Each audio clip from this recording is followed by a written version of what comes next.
Good morning, good afternoon, good evening from wherever you're watching us from. And we're back for the part 2 of the conversation we were having last week. This young lady here and I were discussing about savings, investments, and, the whole 9 yards of it, where we shared information on what savings is, how to invest, and how Peace Microfinance Bank can help you save and invest your money. So today we are here to talk about how to manage your finance in the current economic situation we find ourselves in.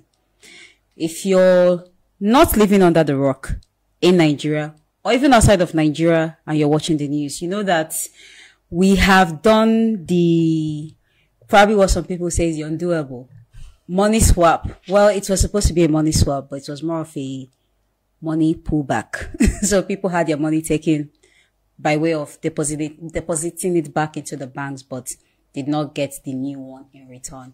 And of course, the banks also said that they weren't getting the equivalent of what they were dropping off with the central bank. And this has, of course, caused an uproar. Now I understand what Nigeria is doing or what central bank was trying to achieve from this based on the conversation we had some time ago about, the cash swap situation. But after having lived it for 2 months, we are here to further that conversation. And with me, if you remember from the video of last week, Young Favor, our youngest financier in the house. So how are you? I'm fine, thank you. Good. How did you enjoy the last conversation we had? The last conversation was very good. I kind of picked some important things that I thought you could be. I picked some important things I thought you can do away with. Well, coming from someone that started target savings and crashed it after 3 months. Well, we're going to help her on that journey. We'll help her on that journey.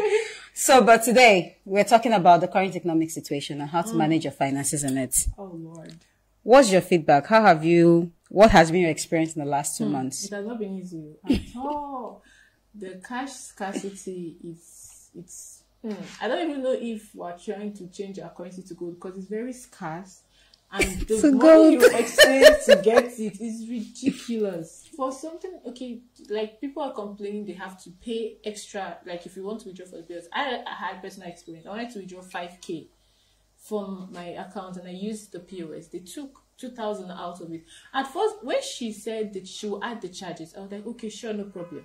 So she gave me the POS to put my password and I was seeing, 7,000. She was like, yes, the charges. Wow. I was like, how much is the charges? She said it's 2,000. And there were other people waiting for me. So I was like, no, it's not possible. The man said, this is as cheap as you can get it to. And Nigerians have adapted to that. Most people have adapted to it. Because, we are Nigerians. We know how to adapt, no matter how tough the situation is. Well, God blessed us, honestly speaking, because we are facing some tough situations, but you still see people trying to get along with their lives, trying to get along with their day, hoping that one day it go better. But that's the Nigerian spirit. Yes. But at some point, we need to wake up to reality. We need to do something. If not, that's how we're going to continue going. And a lot of people they're going through a lot of things, depression. Most people are frustrated.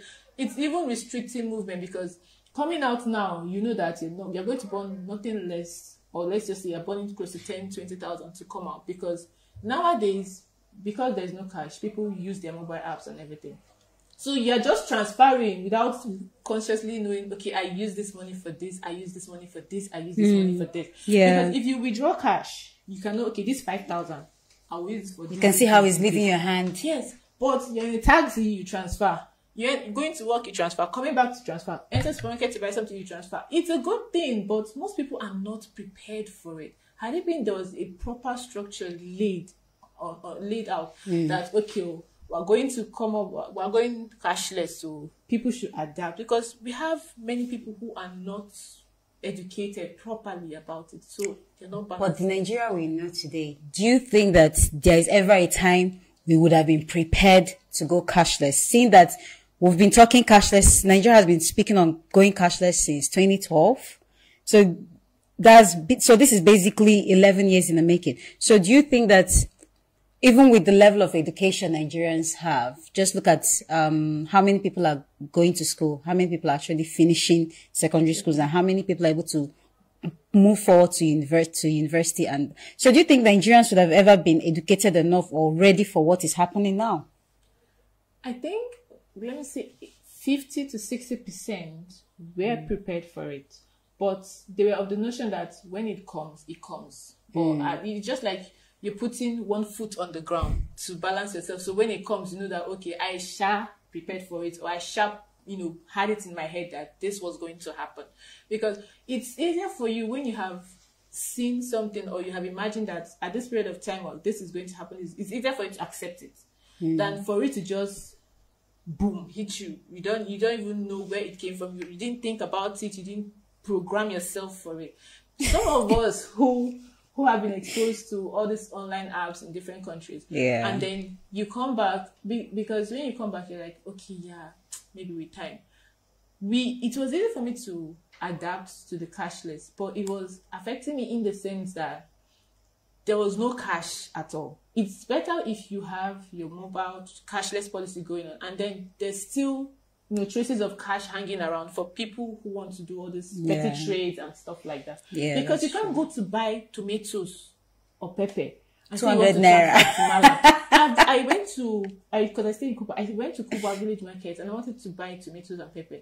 And I was like, Madam, how am I going to do this thing? I don't have cash. Can I do transfer? The man said he does not have an account. He doesn't have a POS. And he doesn't have POS. So I was like, okay, so how am I going to do it? Because most people, the thing is, what I would have preferred they did was create structures in which, okay, if you don't have cash, this also goes. Make it parallel to each other. Making the resources for cashless available. So people who don't know how to do the cashless you want can still survive, can still make a living from it. Not just crippling everybody and expect everybody to, move along, push us like cow. Move. It's actually good that you say this, because there's this woman that sells okpa across our office. So whenever I look out of the window, I can see her. Since this incident happened, I've not seen that woman. I'm a huge fan. And we have someone in the office. We have someone in the office that is always buying okpa. I have not seen her with her okpa since this thing happened. No, the lady that sells okpa, I'm a huge fan of her. But we're cashless now. Whenever I pass, I just greet her. How is my kids? Well done, man. I enjoy having this conversation with you because we've both lived in China. Yes. So before I came back to Nigeria, I think I've spent over a year without transacting with a physical note. I travel light in China because everything is on your phone. Yeah. So even though it's an environment that is already somewhat cashless at the height, at the best part of it, but we didn't notice it happening. It was just that the infrastructure was already put in place. Yeah. The taxi had their phones. Yes. The QR code is there. So you just, you just scan it and, you get off, you scan it and the payment goes off from your wallet and you move.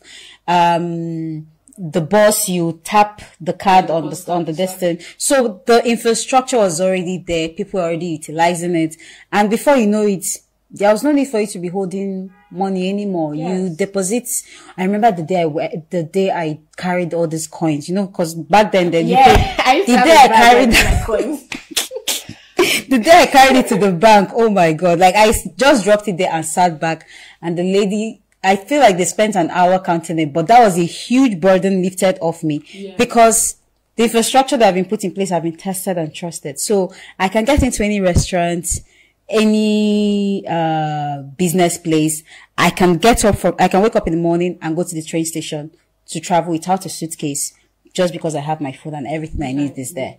So the infrastructure have been put in place. Yes. Now, why is it that Nigeria hasn't been able to put that in place before making this drastic decision? I understand where you're coming from, and it's quite tragic because it is the small businesses that are suffering it. Yes. So, from the experience we've both had in China, and you being the MD of Peace Microfinance Bank, how has the bank been able to help or educate their customers on how to go about this cashless policy? Thank you very much for that question. Good one.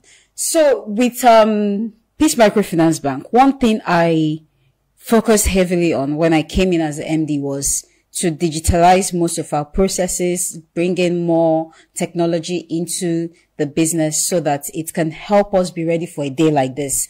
Now, that in itself wasn't an easy task, because one of the challenges we face in Nigeria is, people who you can trust when you're dealing with fintech, you have to be very careful because the security system has to be uptight because you're dealing with people's money, and you do not want a situation whereby people wake up and their money is no longer in their account. And I am very Nigerian.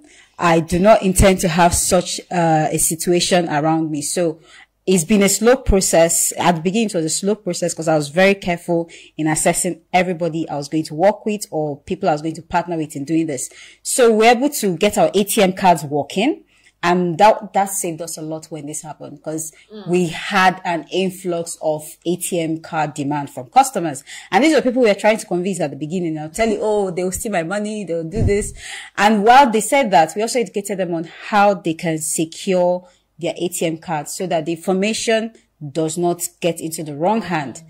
So, and because we also did a training a couple of weeks ago or last week, still on this digital financial literacy. So when customers come in, as you're getting your ATM cards, it's not just giving you a paper to sign. Like, we read out this thing. A, B, C, D, and E are the things you have to take care of. And I hope my people in the field are still doing that because it's very important. I do not want a situation whereby somebody wake up and their money is no longer in their account. Oh, it's like an indemnity kind of thing? Yes. No, not even the indemnity. Informing them on how they can, keep their cards safe. The informations they shouldn't share with anybody. People. If they get a phone call, I will not call you to tell you, give me your BVN, give me the digits on your card. What is this? We will not do that. So if you get such a call, end it and contact your customer service or come to any of the branches. Now that's one. We've also recently been able to get our POSs working. Oh. So now currently we have not less than 110 POSs in the market within a space of 2 weeks. And we have more POSs coming up so that our customers can get theirs and be able to still collect money from, their people patronizing their businesses. Because if their business is growing, my business is growing. Now, on the other hand, too, we've also introduced QR codes. Now, QR code is a very new technology and we are doing it through the assistance of NIBS. The interesting part of QR codes. Now, this is a technology I'm familiar with through China. So it's going to take a while for, Nigerians not all Nigerians, like Nigerians within our own market to adapt to that. But at least it's available now. But now we have their ears. What this has done, it has given us their ears, and all these things we've been working on before at the background, we're able to now present it to them because we are ready. So we are showing them how they can use QR code to collect payments from their customers, how they can use the USSD to collect payments from their customers. So if the internet is not working and there is network, use the USSD. We have our POSs out there, and of course the best seller right now, which is our ATM cards. So to God be the glory. We are still doing our small improvements, but I'm happy that we have very accommodating customers and people that are ready to listen and learn, because the best part of it is that you're speaking to someone that is willing to hear and understand what you're saying. Yeah. So, as you all know from our part one, we talked about savings and investments, and now we have cranked it up with, our cashless policy we're having. But, like you say, there's light always at the end of the tunnel. And so, to interrupt you in what you're saying, because in the beginning, you made mention of not being able to track yourself. I feel like with this, people would be able to also track their expenses. Because when you open our app, when you go to the Peace Microfinance Bank app, you can see all the money all the transfers you've done. So with that, you can tell that 200 naira went here, 1,000 went here, 500 went here.